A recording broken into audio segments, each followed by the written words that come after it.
There are contracts included in the Child and Adolescent Community School-Based Services Program in Children, Youth, and Families that are related to school system efforts. And so the table on page 16 at the bottom shows those contracts. Two of them are for one's for the B-sharp, one's for the G-sharp suspension programs, and the third is for the George B. Thomas Learning Academies. And council staff wanted to point out too, in addition to those amounts, George B. Thomas also is recommended for a community grant of $70,000 to support a development director, and MCPS also reports a number of different items that it funds for George B. Thomas, and those are listed on page 17 of the packet. And in addition to those amounts... All right. Are there questions about George B. Thomas? Yes. Question on George B. Chair Thomas of the Education Committee. Yes. What's their total funding that they requested for this fiscal year? The total amount of funding from the county would be $850,498. So, okay, that's question number one. Question number two is on this $70,000 that they're requesting from which granting? It would be a community grant that would be then reviewed. An executive grant or a council grant? I'm sorry, executive grant. So it's on the list of executive grants. Yes. So they got $800,000 plus, then they got an executive grant. Are they in the base moving forward? Does that put them in the base budget? The community grant would not, but the 780 is in the 498. base.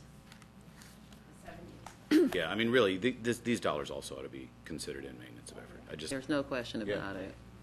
This is part of our issues. Right. Here's another almost $1 million that's not Right. being counted toward maintenance of effort. And they're in the school buildings on Saturdays with teachers teaching children. Go figure. So Okay. this goes in our list, Councilmember Laventhal. Right.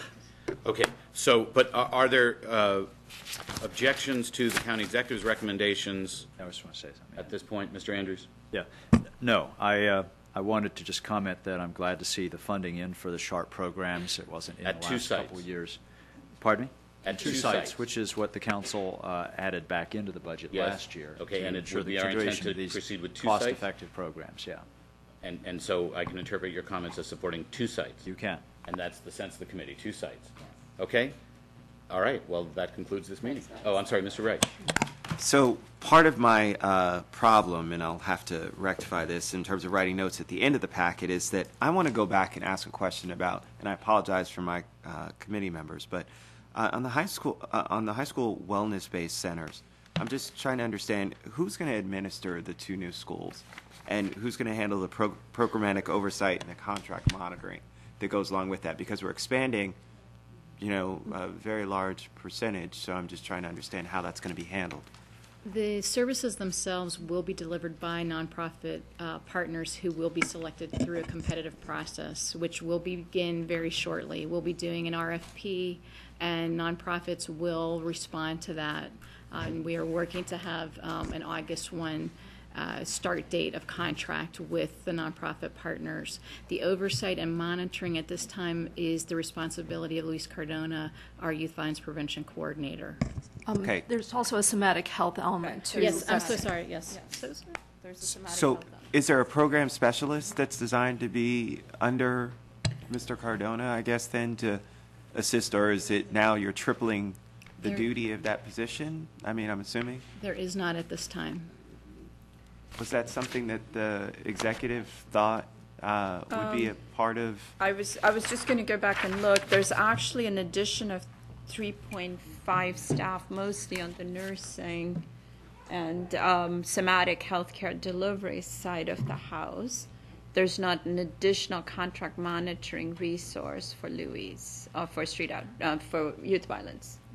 So, I mean, since that's an essential part of what we're seeing, and, when we talk about results in numbers, I had a chance to look through the packet, and so on the circles associated with the numbers that were submitted, we have significant reductions and great work that's being done. I'm just curious as to why we would set up two new sites and not have the support structure. And the reason why I'm concerned about it is this is coming into in my district. And so I certainly want to make sure that we're not setting these wellness centers up for failure in terms of not having the programmatic support that's necessary. So we need to consider having a program specialist to be able to make sure that they function as effectively as the one that we currently have in operation, then that's something that we need to consider. Can anybody answer that question? Is it the HHS department's view that we can operate these school health centers with the staff complement recommended by the executive? Yes, that's our intent.